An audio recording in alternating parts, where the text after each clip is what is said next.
I'm waiting for this euphorbia to put out roots. I mean, not roots, but new leaves, like to show that it's growing, because I kind of want to take off one of these pups and graft it onto this trigona because they're both euphorbias. Um, this is one of my like a little one of these, like another Myrtillo that I got with it. Um, and it's putting out new roots pretty well. Like this seems to be a really like invincible kind of cactus, honestly. And I am excited to not only graft onto that Myrtillo, but this Myrtillo also. Um, and the Pachypodium is doing good back there. I think I'm also gonna take some of these pups off this, just because it's just, I don't know if you can see, but there are like um, there's one that's growing like upside down right here, also dichotomized.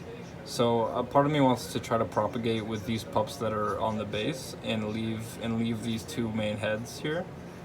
Um, but yeah, things are, I have lost a couple cactus, but mainly have so much empty space now because the ones that I lost were very big.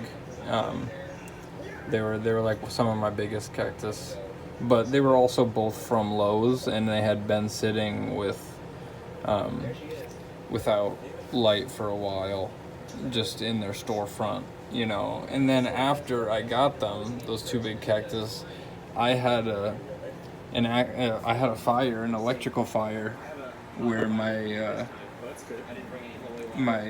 floor got burnt. As you can see, I had I had both my lights plugged into a three-way splitter that was going into like a surge protector. And while I was at work one day, it caught on fire, and I wasn't here, so I'm very lucky. But because of that, I had to wait. I think it was like 9 or 10 days until I was able to get a new light for my cactus. So they went probably into like winter dormancy during that time. And the two bigger cacti that I had, I think I probably didn't wait the appropriate amount of time before watering them after the lights came back on. So I think that's what happened. I recently got some Gasteria, which this is a cool cluster of Gasteria here. I really like this plant. It kind of reminds me of like the pages of a book. And the begonia is still doing good. The ficus is still doing good. This is a mammillaria that I got from the store. If anybody knows what kind of mammillaria this is, I would love to. I would love to know. I know it's a little bit hard to tell with mammillaria sometimes, but it's pupping like crazy. You can see there's a bunch of pups. And I love getting cacti from Adirondack growers because the weeds that come with it are always cool weeds. Like this is some sort of like succulent ground cover that is just kind of a freebie that I want to kind of grow around the cacti. I think that'd be cool. And oh my goodness, there's a little spider friend. I love these little jumping spiders. They're just so small and cute. Hi, friend. So here is the Euphorbia japonica. And I will put up the two two Euphorbia that this is a hybrid of. I believe one of them is Susanne. And here is the Schmeidichianus. And by the way, y'all, I know it's pronounced Schmeidichianus. It's just, that's not the fun way to say it. But it looks really cool. I mean, you might be saying, this is the ugliest fucking cactus I've ever seen. It looks like it has a million toenails. But I absolutely love this cactus, and you'll notice that compared to some of these other pots, I'm using more organic mix because I've noticed that I went too inorganic. And here is the Yaornagii, and I've seen these guys make flowers at this size, so I'm excited to see if it flowers anytime soon. It's super beautiful, and these both look like the kind of plants that I might wanna that I might want to bottom water, you know, and not water from the top, other than maybe like the first time to wash them off a little bit.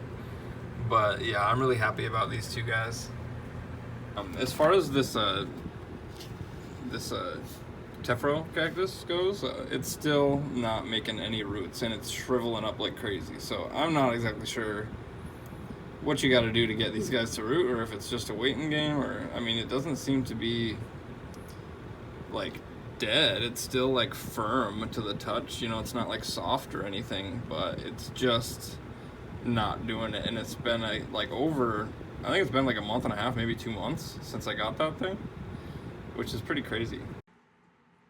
So this is me trying to propagate the Astrophyta mysterious, and I'm trying to be careful because I absolutely love this plant and I don't want to harm it. Um, it's a really cool Japanese cultivar of Astrophyta mysterious that came from East Austin succulents, and I noticed that one of the pups was growing into the rootstock itself, like at a weird angle, and I think it was gonna eventually be detrimental to the health of the plant overall. So um, I wanted to give airflow also to the two main heads of the plant. Um, and as I take these pups off, I notice some like dirt and debris in that was in between the pups that could have caused rot or decay, which might have also been stressing the plant out. Um, so I think it's good that I did this. And copper fungicide on the open cut of the pups, and I'm gonna let them dry out for a couple weeks and let them try to put out new roots, um, and put them in soil. Originally, this channel was for music, and I would make live music at the laundromat in my town, which is the reason for the name of the channel. And I really have kind of switched up my passions, but I still enjoy music. So I will I'll play a little something.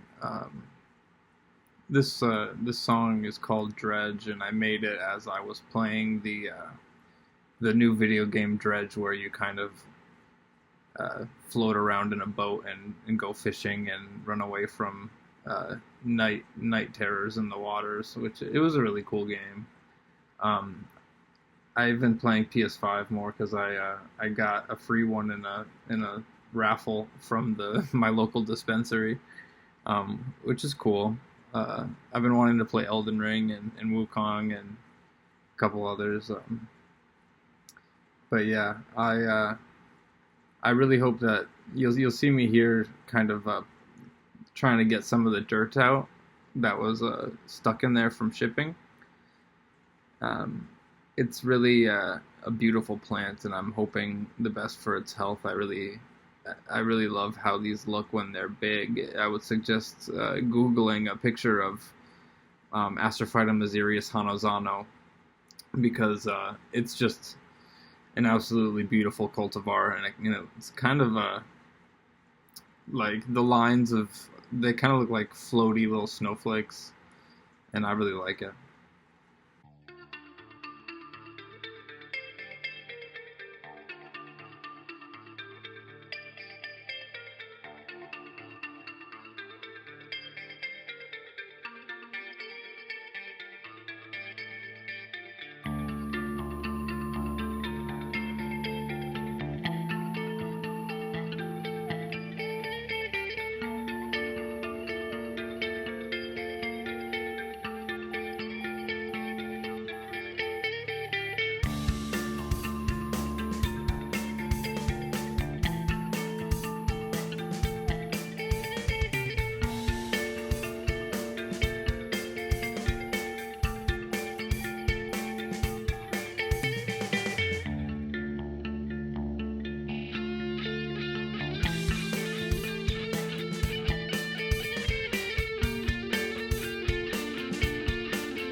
So these are all the pups that I got off.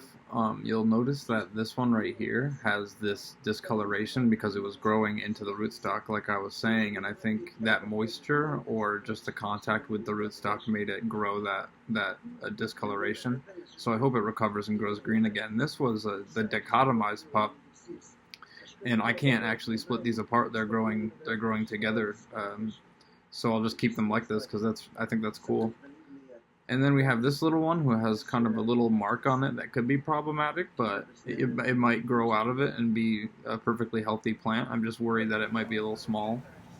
And here's the plant all freed from its pups, and it honestly looks a lot cooler in my opinion, just with the two heads. And yeah, everybody's doing well in here. You'll notice the Myrtillos are missing because I'm doing some projects with them currently.